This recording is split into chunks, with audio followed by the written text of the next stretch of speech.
the crowd is right now is that it's pretty much in a frenzy. We want Kirk to finish here. When the latest numbers came out, the whole crowd was nuts. It's pretty much been that play all night, and people here, for some reason, thought that Kirk Fordice was going to pull it off, and appears that he has. We expect him to come down any minute now. He's upstairs in his room, and he's making his way down to the ballroom. He could be any minute now.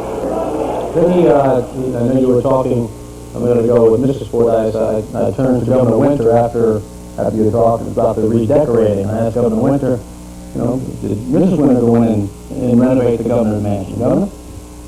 Well, she cleaned it up a little bit. The governor finished, I imagine you had to, didn't you? All the broken burners. Passed the tablecloth.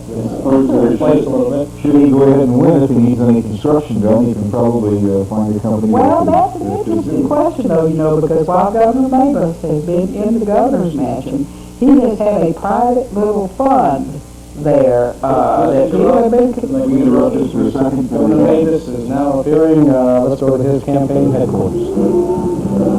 Well, the 43-year-old governor, the acrobat name has come to the room. The man cranked up the music. A Harvard graduate. We heard a lot about being a Harvard graduate. He's also a Ole Miss graduate, a U.S. Navy ensign. I don't think... Bring up the thing off the set. You'll see standing up on the podium is, as he makes his way up there, the governor's relatives are waiting out there, including his mother, Lucille.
Thank y'all. First, I want to say that I love every one of you. Julie and I do.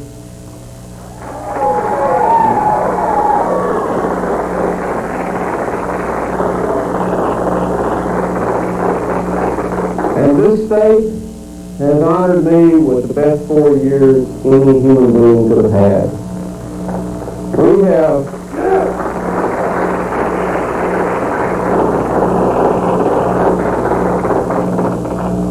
shared a common struggle for Mississippi and for Mississippi's future. And that struggle won't end today or in the future, because that struggle is bigger than me and it's bigger than all of us. That struggle is for Mississippi. I am proud of what we have accomplished in the past 4 years together for Mississippi. And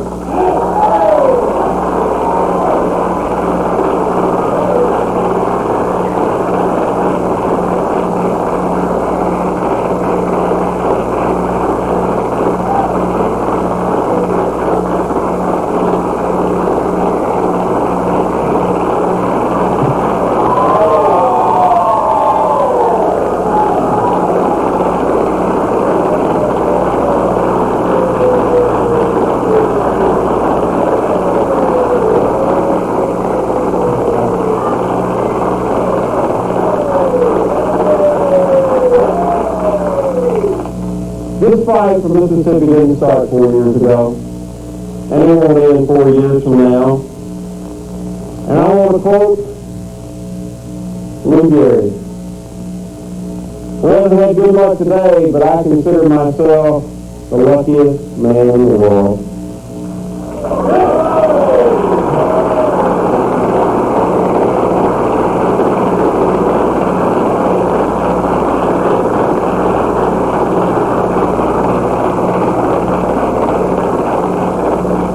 I have a wonderful wife, the best.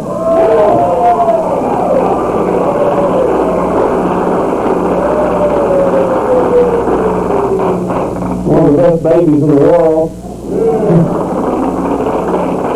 Another baby coming. And a wonderful family that you see up here.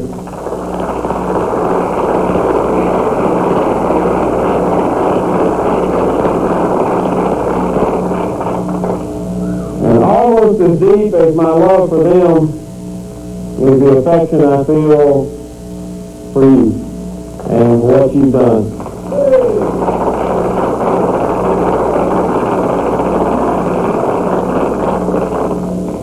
When I left home, the boat wasn't all in, but I'd be kidding you to say that it looks good. This has been a long campaign. And we've worked hard. We're going to wait till all the votes are in to make a final statement.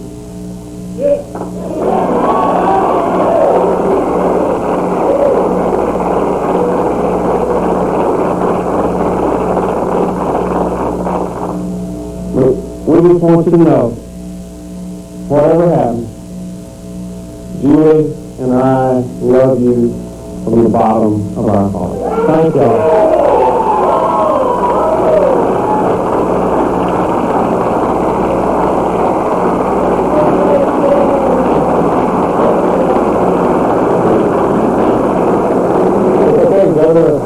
Governor Mavis, I guess it's our hope that the returns that we've seen aren't going to come around. We've seen First Lady Julie Mavis obviously like you said a few years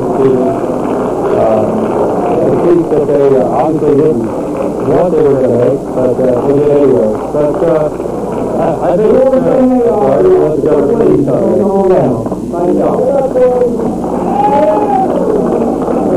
There is Governor Ray Davis, 42-year-old from Ackley, Mississippi. He wasn't a concession speech. They said he would wait until all the votes are in before they make a final decision. I think it's clear that they know what that outcome will be. Obviously, they'll set the tone for a good fight, win a good battle, and maybe they'll be back another day. If there are no permanent enemies or permanent issues, and I think there is the issues that we fought for will be coming back around in Mississippi. Right now, we'll take it back to the studio. Bob Lee. That was a far cry from 1987 where Mississippi will never be last again speech, wasn't it? Definitely. I don't know. I think there's probably a couple of different things that the governor could probably point to why his message didn't sell. I think a lot of the issues about his aloofness, about how he couldn't get along with others. You hear talk about being an only child, things like that. The ability to lead. I think the telling point was during the legislative crisis, the financial crisis that we had, the governor came out and said he would not be an impediment. I think that could have been hung around him like a yoke because that is not definitely in the definition of the word leadership. Now, what lays in the future for Governor Mavis? His father was a timber farmer up in Choctaw County. He's obviously not in need of a great deal of money. He may go up there, but also he may come back. We mentioned again another political circle, but again, it's hard to miss the point. He was the first governor trying to succeed himself in office, and now he has to ignore the distinction of being the first governor trying to succeed himself who was defeated. Jeff, are you talking there that there was an awful lot of negative campaign advertising? In fact, that's most of what it was, negative campaign advertising. Could that have worked against the governor? In my mind, it does, because I think the Washington consultants are pretty savvy about what worked and saw happen in the presidential race. Michael Dukakis is not answering the ads of President Bush, Willie Horton ads. They felt that they would get Kirk Fordice on the defensive. It worked against Wayne Downey. They put Wayne Downey on the defensive immediately on those absenteeism. Kirk Fordice was put on the defensive immediately as well, calling the lobbyists, calling for raising taxes. I think there were always a hope against hope too that Kirk Fordice might shoot himself in the foot. There were a couple of times it seemed like he had his finger on the trigger, but I was escaped without really doing any significant damage to himself. I think the key issue now is, we've been through this campaign, but do we really know who Kirk Fordice is? I think we're going to find out here real soon. We knew Governor Davis 4 years as a state auditor. We got to know quite well then, but Kirk Fordice is largely an unknown quantity. I mean, I did one of the first interviews with him about in October of last year, and he's an interesting person, but I really don't know how well we got to know him as a person. We heard some of his issues. He wasn't real specific on a lot of the issues, so we're gonna have to see what happens. And let me give a question. Jeff, I wonder if Governor Mavis not running on his record, not speaking of his record any more than he did may have had an effect on that. How do they feel about that? Well, I think that at this point that they're more interested in just they wanted to just give a sense for things were going to be better. Let's keep the movement going and talk in general terms like that, not run a specific campaign. But he did have some accomplishments. I don't disagree with you there. I mean, but he clearly did not want to conjure up any talk about Mississippi will never be last again. And we did not see the statistics flying out of the Fordice campaign for something like that. Thank you very much. Let's head on over to the Fordice camp with Mr. Fordice is expected to get involved in just a couple of seconds. While all of that was going on, CNN picked up our live satellite feed and broadcast it all over the nation, all over the world. That is probably one of the few times that they've paid attention to what's going on down here in the last few days. There's been all this talk about Thornburg's race that he's involved in on the East Coast. There was the Washington referendum contest that was going on the West Coast. The two places is what has been captured all of that. And they completely ignored this race. So it was there in passing.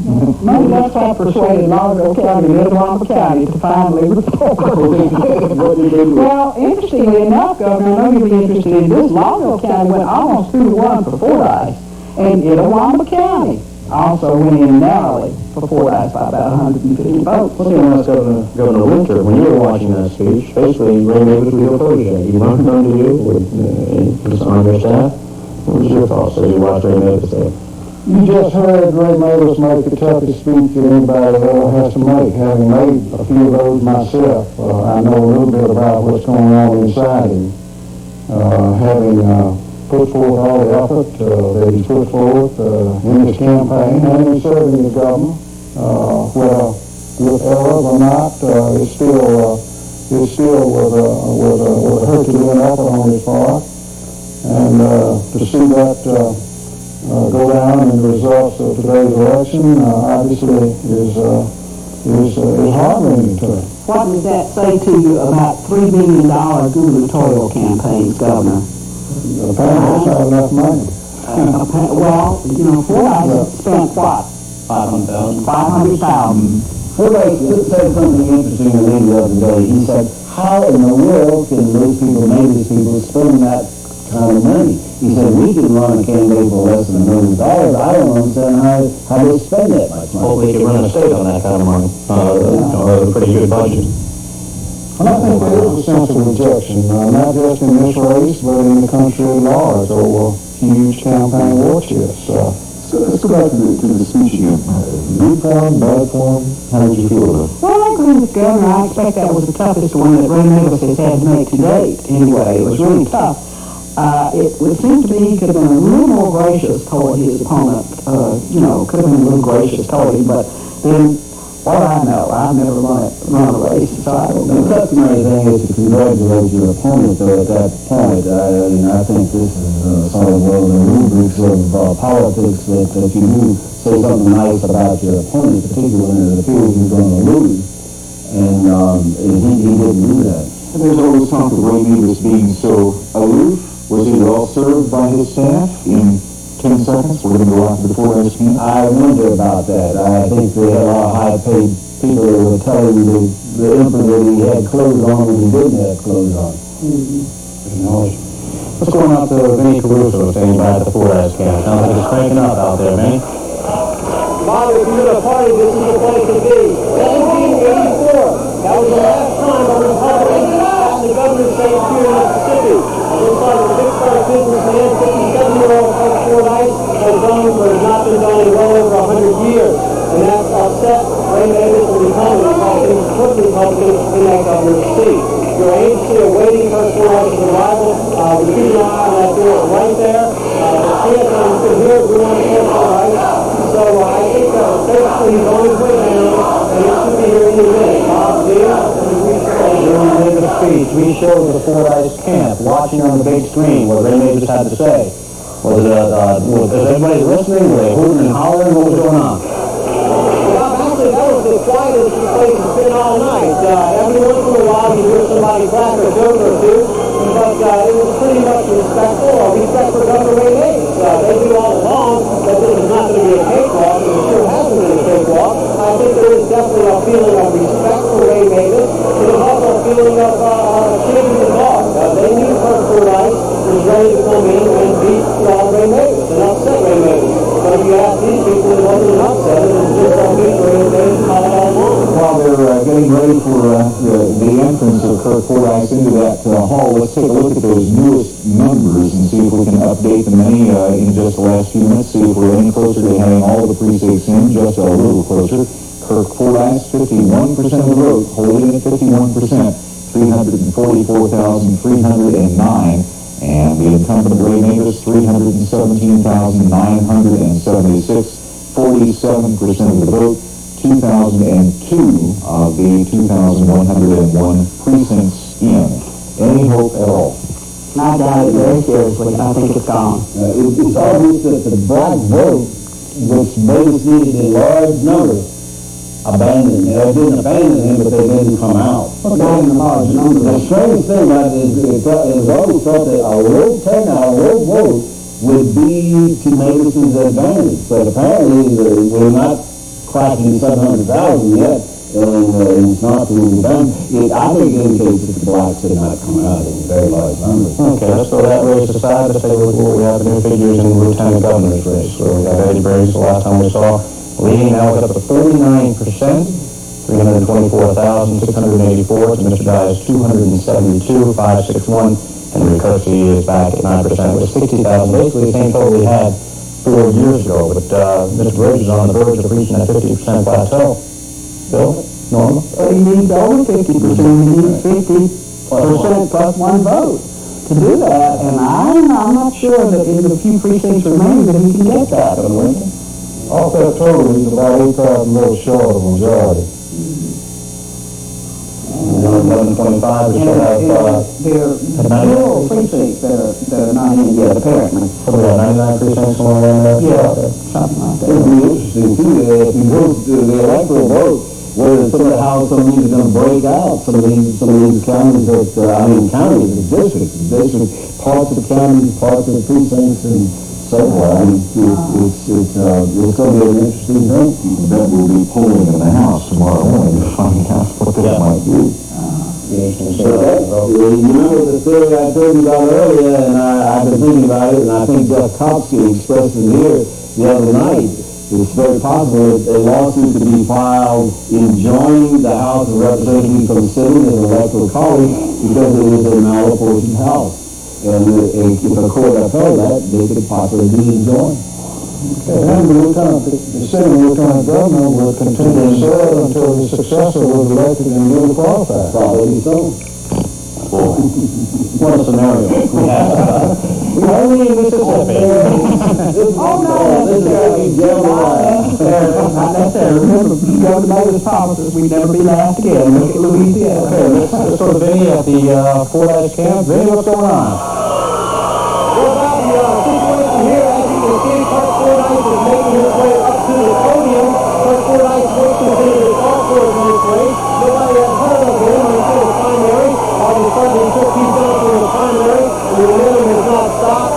Kirk Fordice is obviously a happy man right now. Let's just sit back and listen to the crowd and listen to what Kirk Fordice's white hat has to say.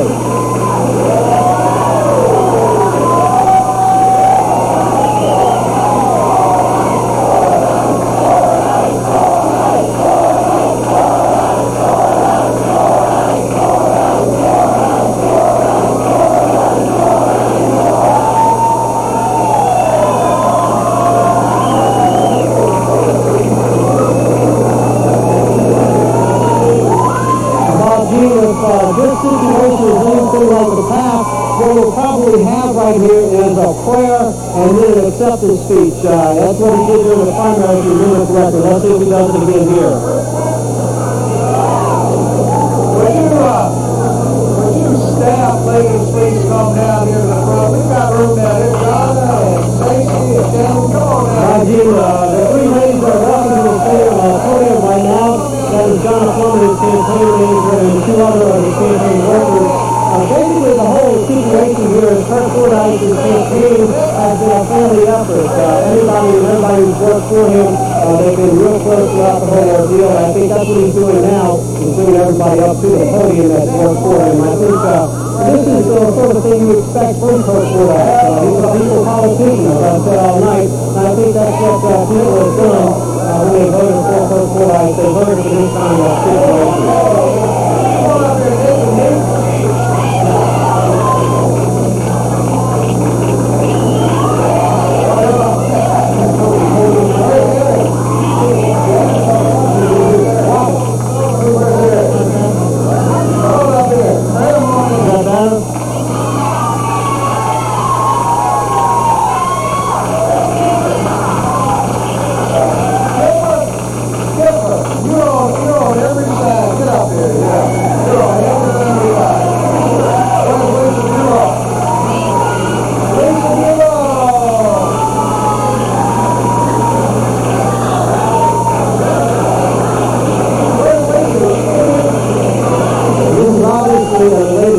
People right now. It's almost as if the underdog come along and won the whole thing, just like a Rocky movie or something right under that nose. Kirk Fordice and Adam Cass and clients right now.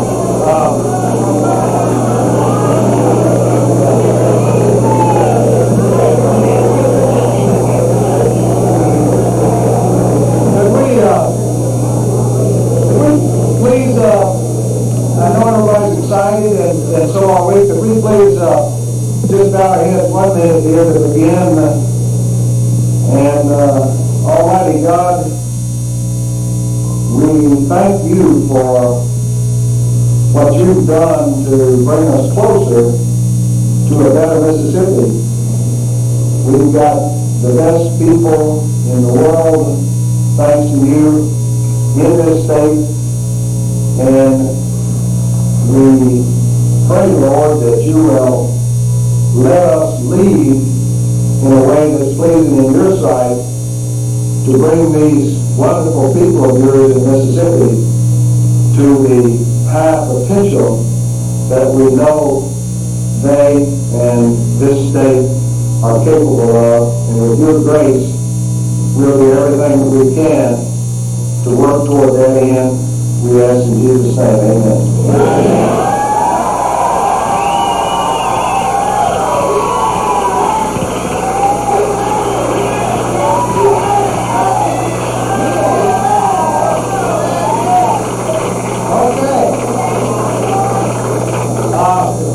It looks like that from the numbers that they just given me upstairs, that there's no way we can fail to win this, and therefore I'm going to accept the governorship.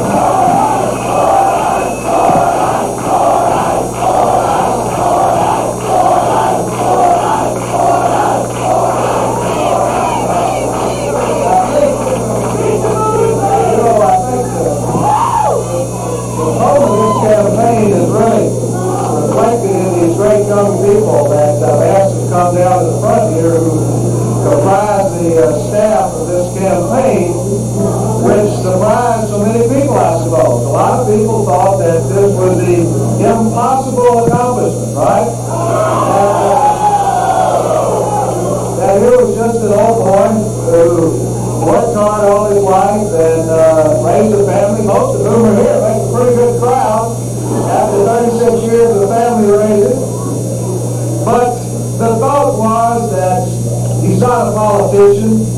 He's not all that polished and suave. In fact, what did they call us? Craggy face, jet jawed, hard nose, plain spoken, whatever all that means. The good people of Mississippi related in some fashion to it, and I think I know exactly what they tried to tell me these last 8 months. I think what this wonderful victory is a mandate for change for the people of Mississippi.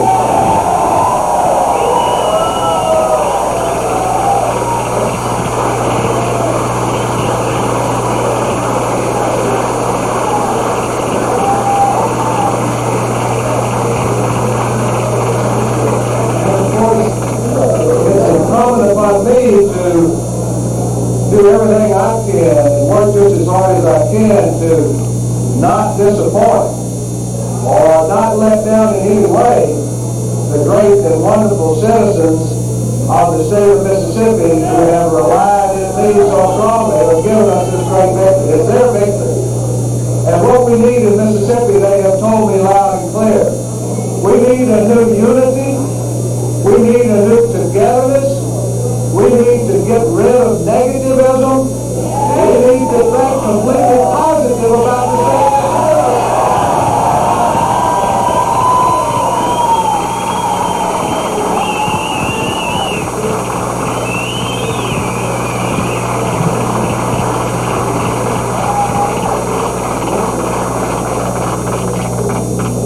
The way we got here was through the campaigns of several very, very good men. As I've been pleased to be in his company the last few months several times, one of those good men is up here on the stage with me, and I mentioned to him that we would be winning this victory tonight for him and all the other good Republican candidates that blazed the way for the first Republican governor in 117 years, and that's Gil Carmichael.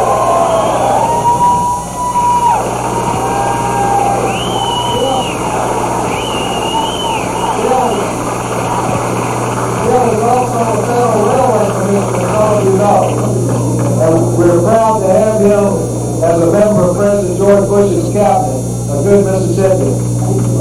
I can't thank my family, and particularly Pat. A lot of you have said that Pat probably ought to be governor.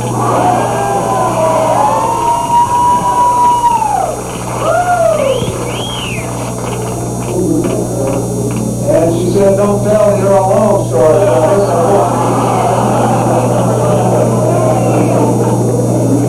And all of our children have been such a great support. We couldn't have won the campaign without the support of this great family of ours, including all the granddaughters, most of whom have gone. No, they had all gone to bed. They escaped. For one to sit down here, everybody else is over there. 1 out of 5 is still out tonight. But more than anything else, this great staff. You know, we basically put this campaign together, seeing as how it is of the people, by the people, and for the people. We put it together on very small contributions. I don't know if y'all know it, but it's a common misconception in this United States that the big money goes to the Republicans and the little money goes to the Democrats, and I want to tell you, it's quite absolutely the opposite. We run this campaign on contributions from $3 and up. Actually, we got some $1 contributions. And I'm very, very proud of that. We're not beholden to anybody in the state of Mississippi except the citizens of Mississippi. We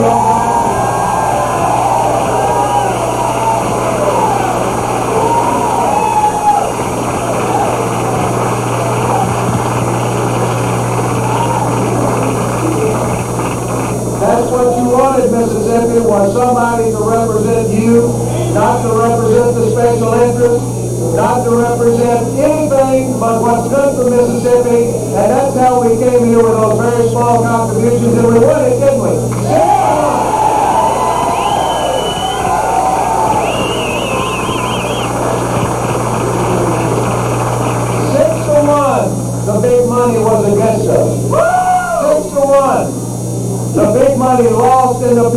Mississippi won.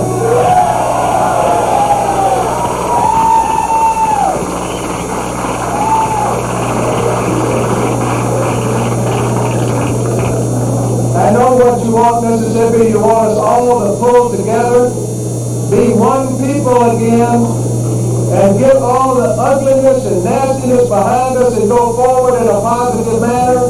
Run this state with a fiscal responsibility that we haven't seen in a while. Stop spending more money than we're taking in. Stop the runaway payroll and set a positive agenda for the legislature. I intend to have a breakfast within the next week with the newly elected Mississippi legislature and begin to sit down and work in unison for the good of Mississippi.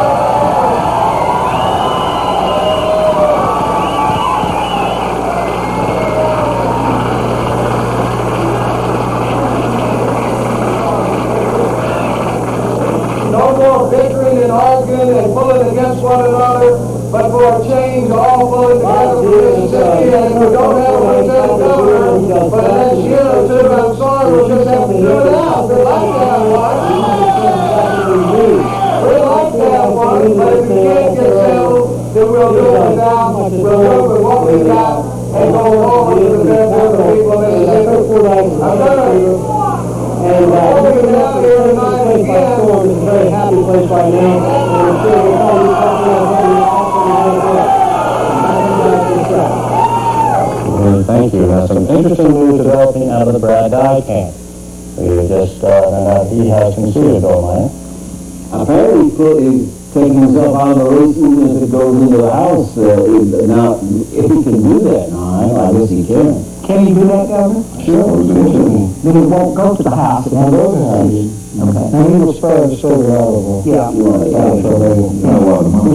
He's on the job thing. Yeah, that was very gracious thing to do. One of the places that we have to be watching the Fordice speech that's going on right now with a lot of interest is the Mavis campaign headquarters. But we understand there right now the only people watching are the people who are playing in the band. And a copy. Jeff? Okay, we're going to hold off and go on to Jeff, but understand the room, as you said, had cleared up. Some interesting observations. Listen to Kirk Fordice talk. And he says that I'm not going to wait for a concession speech. I'm taking over the governor's office. Well, Mayor pretty much indicated he wasn't going to give a concession speech for a good long time. And, I think, somebody had to say something besides Bill Meyer and me. Pretty much what you were expecting, He was very interested to Bill Meyer during that speech, saying, one of the columnists called him the old crackling phase. Crackling phase, I'm sorry. That was you who wrote it. Governor Winter, is Jack Reed from Home Tupelo right now kicking himself? I don't think so. I think Jack is at peace with himself. He told me early on that he recognized that if he won this time, he thought he had an excellent chance to be elected, but he didn't want to run. We chose not to run. As you know, we've had him on our program several times serving as an analyst. He had a previous engagement today in Tupelo and couldn't make it to Jackson. Would he have won the landslide, Norman Bill? Oh, I think so. I think he would have won. I would have called him that fact. As a matter of fact, back in August or early September, because the way things were shaping up then, you could see there's great dissatisfaction with Mavis. And people really looking for somebody and they couldn't find it. Dowdy really must. Probably Dowdy had a golden opportunity to do it. We mentioned a few minutes ago that the ballroom had cleared out. Well, not quite. Jeff Copsey is there with several folks out at the Mavis campaign headquarters. Jeff? Well, the number has certainly dwindled from several hundred. As a matter of fact, I think the only thing that was really keeping the crowd in was Governor Mavis was lingering by the door. The crowd had congregated toward the door. The band was playing. It was a very tough room for the band tonight. They just got wrapped up. Marvin Gaye through the grapevine. Obviously, the Mavis camp had heard it a lot clearer than through the grapevine tonight. I think just point out that it was an amazing night for the Republican Party in Mississippi. A lot of debate in past years about working from the ground up or from the top down. And I think tonight it holds out that Eddie Briggs as Lieutenant Governor, and we have Governor-elect Kirk Fordice. I think it's an amazing night. I think a lot of people in the Republican Party waited a long time to hear something like this happen. And I can't say all people up in the stand next to Kirk Fordice, Emily McPhail, Bill Carmichael. A lot of times I guess they plowed the hard ground back about 20 years ago, 25 years ago, and they've been waiting a long time for this night. Back to you guys in the studio. We heard the name, and Norma heard the name Emily McPhail. She's the chairman of the Republican Party here in the state, but she has not always been a Fordice fan, right? No, I think she was really for Pete Johnson early on, and I think that Trent Lott was also for Pete Johnson, and he lost that one, and of course, then became a big Fordice fan. What do you think this says to people, as far as the welcome is concerned? I mentioned this the last time, about it appears to me that the Republican Party is not, despite its protestations to the contrary, really welcoming with open arms all these converts. Pete Johnson was not welcome. We remember several others on that line. Maybe the people who plowed originally are the ones who were welcome to run. Maybe that's what it means. Well, but what does Eddie Briggs mean? Eddie Briggs, one thing that I think it's going to mean is that the Lieutenant Governor under Eddie Briggs, if he lived up to what he told Senator Robert Crook when Crook asked him, the Lieutenant Governor will not have anywhere near the power that Brad Dye now has. Because, they strengthened the rules, Governor, when Brad Dye came into office as Lieutenant Governor. And there's been a great deal of controversy about that. There's been a movement in the Senate for several years trying to take some of that away from him. And Eddie Briggs has told Senator Bob Crook, who asked the candidates for Lieutenant Governor if they would favor changing the rules back to take some of the power away. And Eddie Briggs told Crook that he would.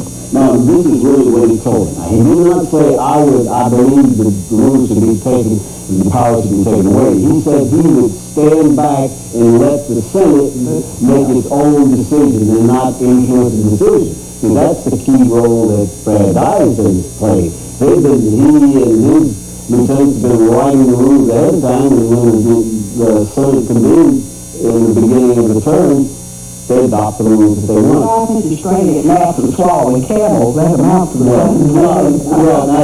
this is going to be interesting to see if Briggs is going to remain true to loyal to what he said. If he stands back and the Senate proceeds then to strip the Lieutenant Governor of a lot of his powers, which are only given to him by the rules. I mean, there's nothing in the Constitution or laws that give him those powers. And how will Kirk Fordice get along with this House and Senate?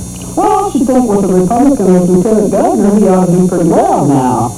We don't yet know who's going to lead the House. I suspect from the returns that we have seen tonight that the Speaker of the House, incumbent Speaker Tim Ford, is probably going to be unhorsed when the election comes up in January. But, we don't know how that's going to play just yet. He would need to try to fashion the same relationship that Lamar Alexander in Tennessee had with a basically Democratic legislature, where he was able to work very closely with Ned McWhirter, who was then the Speaker of the House, now the Governor of Tennessee. They operated together to pass some very significant legislation. So it will take, obviously, a bipartisan effort. And I think his success will depend to a great extent on his willingness to forget about party loyalty and work for unity with the Democratic majority in the legislature. Well, as you noted before, there's not that much party loyalty in the legislature anyway. You don't have Democratic caucuses and Republican caucuses as they do in other states. We need to go out to Jeff Koski, who is standing by at the Memphis headquarters with a special guest. Jeff? Thanks. I'm being joined by Tom Wilson, Deputy Campaign Manager for the Neighbors Campaign. I know the results are just a few minutes old. Can you tell me where you think things went wrong? I think we were running against a tough situation that had to do with the national recession. And Mississippi suffered like many other states. I think there was also a strong anti-incumbent feeling that I think was misplaced for a lot of people, but it was those two things, I think, that are probably the strongest. And we had, long, tough campaigns. Also, the situation where we had a governor who was trying to change things. And I think anytime you try and shake up the status quo, anytime you try and change things positively, that's going to engender some pretty strong opposition. And they took their best shot, and we'll see how the outcome is. I get a sense of you as well as you ran heavy negative ads against our negative, they look pretty negative from where we sit.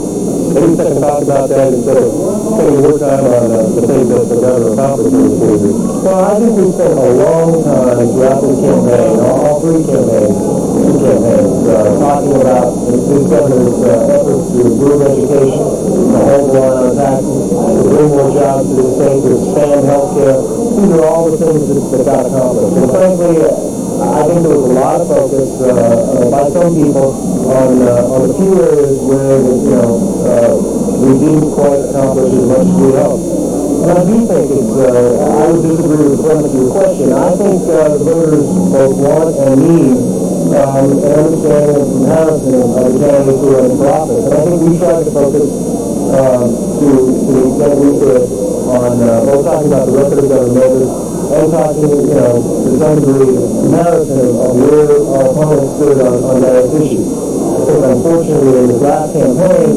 I still have yet to hear our opponent in this race say a positive thing about what he plans to do for Mississippi in the next 4 years.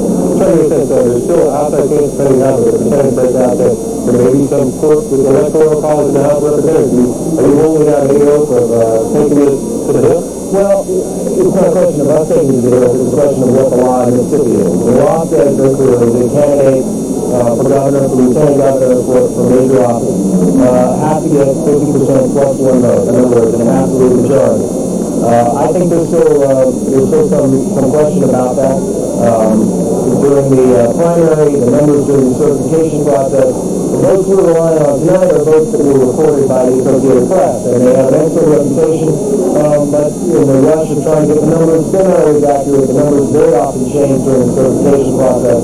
When the Secretary of State has a chance to go through all these, we also have absentee ballots and affidavit ballots to count. And I think there is still some issue about whether any candidate is going to get an absolute majority.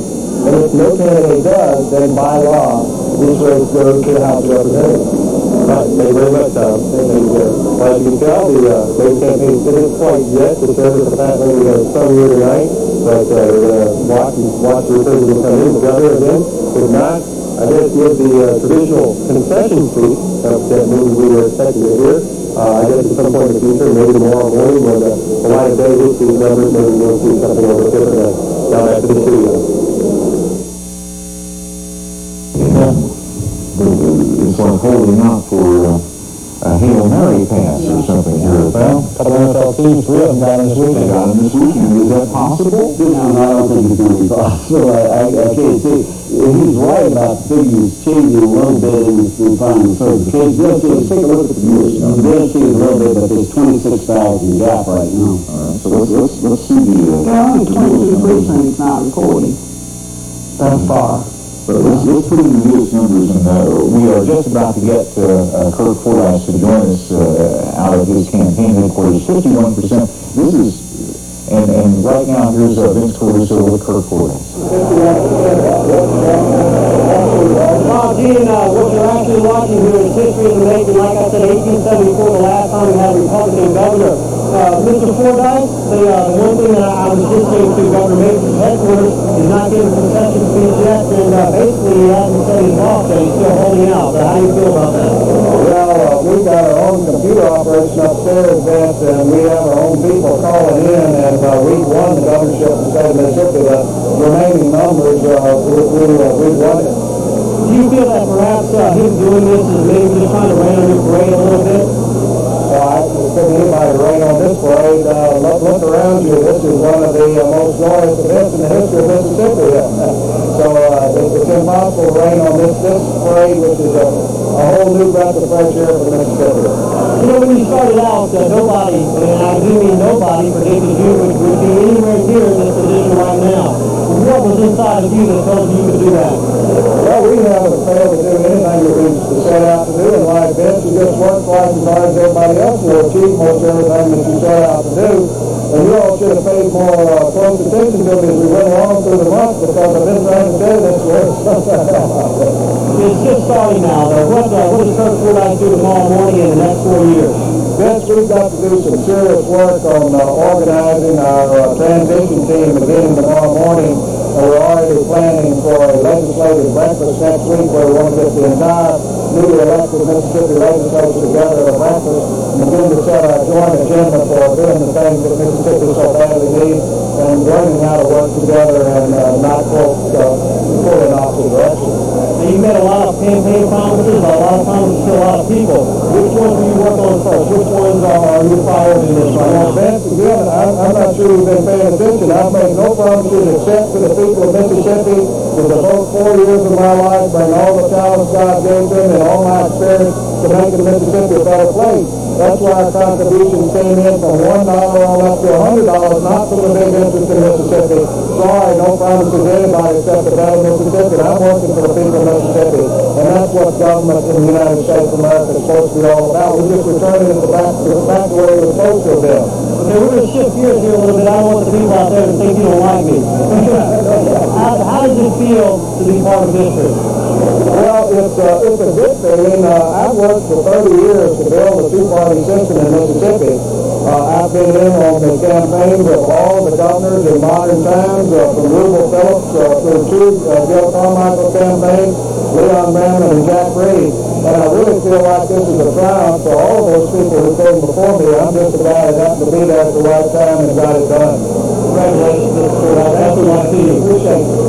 Bob Dean, what you have, feel like I said earlier, is a part of history. And to be honest with you, I'm really glad I was here tonight. That you can sense it as you look around and you talk to people. They all know that what they saw here tonight was a part of history. It's been 100 years, and Mr. Fordice believes that it was well worth the wait.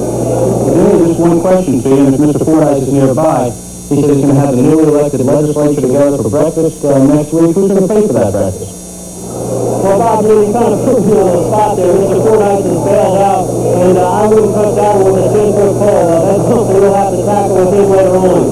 Okay, Vince, and they understand that the Associated Press, just in the last 60 seconds or so, has An hour behind normal. gone along with both of you and has given the race to Kirk Fordice. You heard him say that he made no promise. Absolutely made no He sat promise. here with us on 2 or 3 different occasions and made no promises. And he made no promises to either of you when you talked to him. So what At did this moment, he has still made no promises. So have you brought up This is the first time that I can, and I'm sure these two have a lot more experience at this than I. First of all, I ever remember a governor being elected with no program. Is that true, Governor Wayne? No program at all.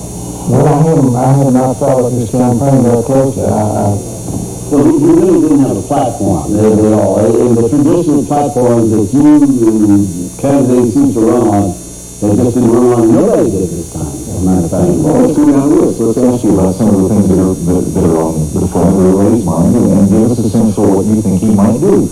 A lottery? Well, he said that anyway. Well, he said he was for the right to people voting lottery. He said that. Abortion? Well, he's anti-abortion, but he didn't get the hard line. But that's still not an issue for the state right now. Yes. What do you do? I don't. No, he said best was in the what he called the buffer, and that's what he used that expression. But the thing is that aside from specific programs like that, the treasury of this state is hurting for money, as are all other states. And we do not know, have no idea from Kirk Fordice, what in the world he's going to do to relieve that crunch, what's going to happen, how those problems are going to be solved. In latter days, he has denied that he wants to close universities or do anything like that. So we don't know. It's going to be guess as guess can and catch as catch can, I guess. Let's go out to Deanna Lee if we can. She's standing by live out at the mayor's headquarters, and she also has a guest with her. Deanna? She did. It looks like we need a break, and we're going to say goodbye also to Governor Winter. Thank you for taking the time with us tonight. Jackson, we will be leaving us, but we will be staying in North Mississippi. So all of you up north, please stay with us.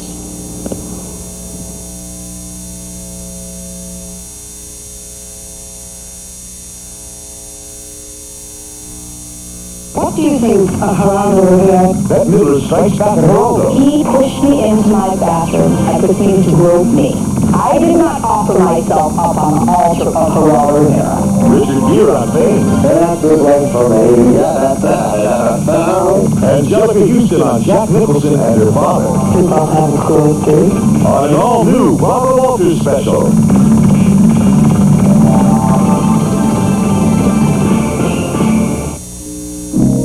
Inside Edition.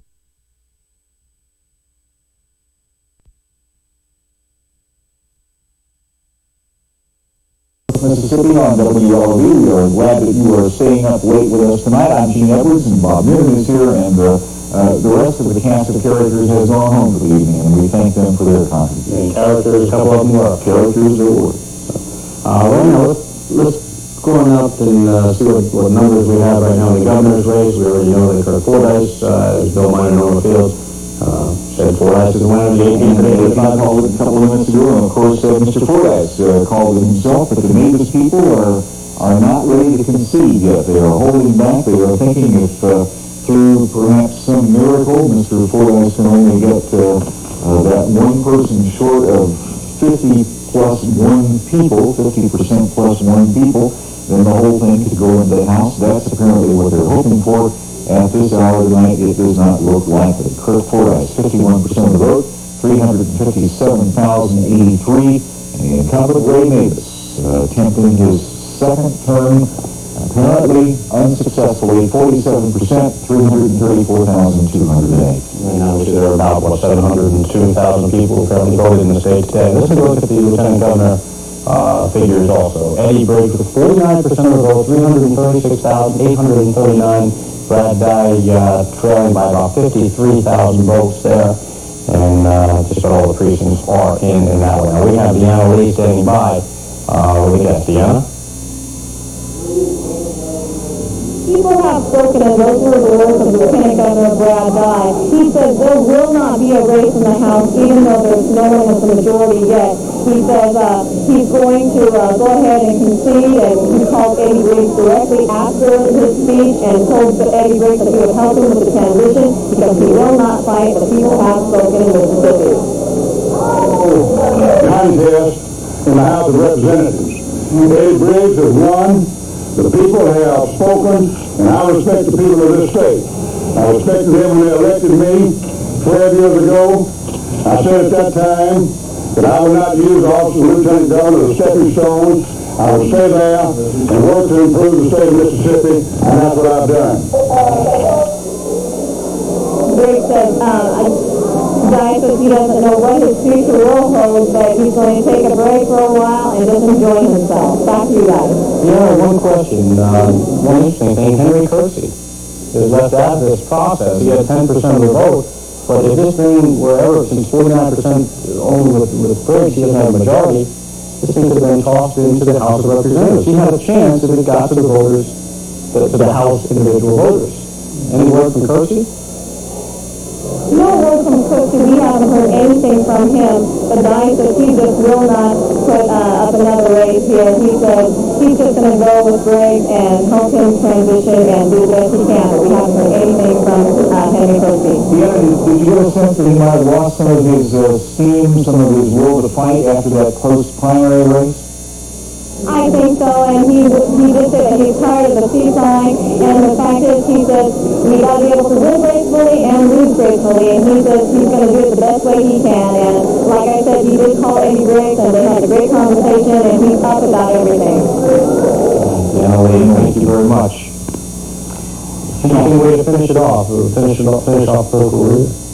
I can't even talk. It's after midnight. Joe Carmichael is without Vince Caruso. Vince. Gene Gilhorn, as known as the Federal Railroad Administrator, he's part of President Bush's sub-cabinet. Mr. Carmichael, what do you think this means in Washington? President Bush, being Republican, he supported Kirk Fordice. What's the feeling there right now? There's a Washington feeling on it. The president was quite interested, quite excited. Secretary called me this afternoon and wanted to know what it looked like. I told him it was awful close, but Fordice was better than I thought. He just did super good. And the administration would be real happy, real excited. This adds a very important governorship to the Republican Governors Association. So he's got about 22 other governors that are going to welcome him into the Republican Governors Association club. The exciting thing is, though, we have tonight the people of Mississippi have picked a governor and a lieutenant governor of a different party. And what they're saying is that they want this state changed. They want a new direction. So the old political parties of this century, for the last 91 years, has just come to a halt. The new era for this state begins. An era with a businessman governor. Hugh White was a very good businessman governor back in the 40s. He paved the roads and got us out of the mud. Well, I got a feeling you're going to see Kirk Fordice and Eddie Briggs and that team that will come out of this thing take Mississippi in a real exciting new direction, a good economic direction. And through economics, we'll help solve the education problem. You've got to have good economics and income in order to have good schools and to grow. So I think you're going to see a real exciting new direction for Mississippi. Maybe you can give us some sort of perspective as to what this will mean in Washington. You have a Republican president, and now you have a Republican governor. For so long, you're going to Democrat against Republican. Secretary Skinner the other day said he always feels much more comfortable when a Republican governor walks in his office looking for something and needing some help and wanting to do some programs together. So it can't be anything but a double or triple plus for Mississippi. We've got a fine president. He's one of the first best in this century, and now we're giving him a good Mississippi Republican governor to help support him. So it's a great team from Washington to Mississippi, right on down to our city government, because over in East Mississippi, in my hometown, Meridian, we elected about 5 or 6 more Republicans tonight. So it's a whole new era in this city, a real exciting era. I'm quite happy. Let's shift gears a little bit. I'm wondering, can we expect a train between here and Pensacola anytime soon? I understand. What are we working on here? Amtrak is expanding across the country. We're working on one to come between Meridian and Jackson and Vicksburg and on over to Dallas, from Atlanta to Dallas. We're working on 2 new trains across the coast between New Orleans and Mobile, all over to Pensacola and on into Jacksonville, Florida. I think the question is, will it go from Pensacola to New Orleans? Yes, that's right. That train will be running within about 12 months, 12 to 15 months, something like that. So there's a lot. The American public wants their trains back, and they're using Amtrak in greater numbers all the time. So the president has made a commitment to rail passenger service. So I think you're going to see a good, healthy, balanced transportation system out of it. The Bush administration is pushing a whole new transportation approach. Carmichael, thank you for joining us. It was good seeing you here tonight. Well, Bob Dean, you just heard Mr. Carmichael say this is going to be a significant impact on Mississippi, all the way from Washington and the White House. President Bush obviously has 5 years on his governor's race. I'm sure he's heard by now that Mississippi has a Republican governor, and I'm sure he's happy about it. Perhaps the rest of the state will be the same. Interestingly, though, Vincent, I'm sure Mr. Carmichael has escaped, or has he? We have one question we wanted to ask. There was a hesitancy from President Bush to come down here and campaign. He did not ever make a trip. He was to talk to me tonight. He made a phone call. Mr. Fordice said he didn't need him. He said, Mr. Bush said if he needed him to come down, he would. Mr. Fordice basically said he didn't need him. Apparently not. But we'll take a break and we'll catch you up to date on some of the local statistics from this election day. Stay with us.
we want to update you on, well, this is an interesting piece of information. We did a county-by-county breakout of what happened up in North Mississippi.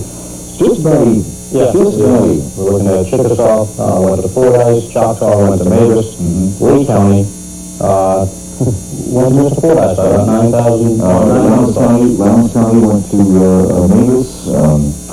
Knoxville also to Mavis. Fascinating that. Let's see the latest numbers, all right? In the governor's race, here are the latest numbers, and again, Associated Press has called it, and you heard Bill Norman call it here earlier. First ones, I believe, to do that. 51% of the vote for Kirk Fordice, apparently the new governor of the state of Mississippi, 357,083. To the incumbent Ray Mavis, 334,208, 47% of the vote. 2,079 out of 2,101 precincts, and we're almost there. Right. Let's take a look at the lieutenant governor's race. Eddie Briggs, 49%. Brad Dye at 42%. And there is a 53,000 vote difference there. Mr. Dye has already conceded, even though Eddie Briggs has not achieved that 50% plus one mark. And Henry Kirksey, who got 60,000 votes 4 years ago, did 2,000 better this time, pulling in 9% of the vote there. The insurance commissioner, we have Mr. Dale winning again. George Dale went by a 70 to 30% margin. Handily winning there. Public Service Commissioner in the Central District, Nielsen Cochran looks to be the winner again over Marcia Weaver, the city council person from Jackson, by a fairly large majority, 120,000 votes to 85,000, 59% to 41%. And moving on to State Supreme Court Justice in the Central District, State Supreme Court Justice, Central District, the incumbent Fred Banks over Chet Dillard. And that's a wrap-up of some of the races around the state. Well, we enjoyed it. We certainly have. It's been a lot of fun. We thank all of you for staying up with us all night tonight. I'm Gene Edwards. I'm Bob Newell. We'll see you tomorrow night on Mississippi News Tonight.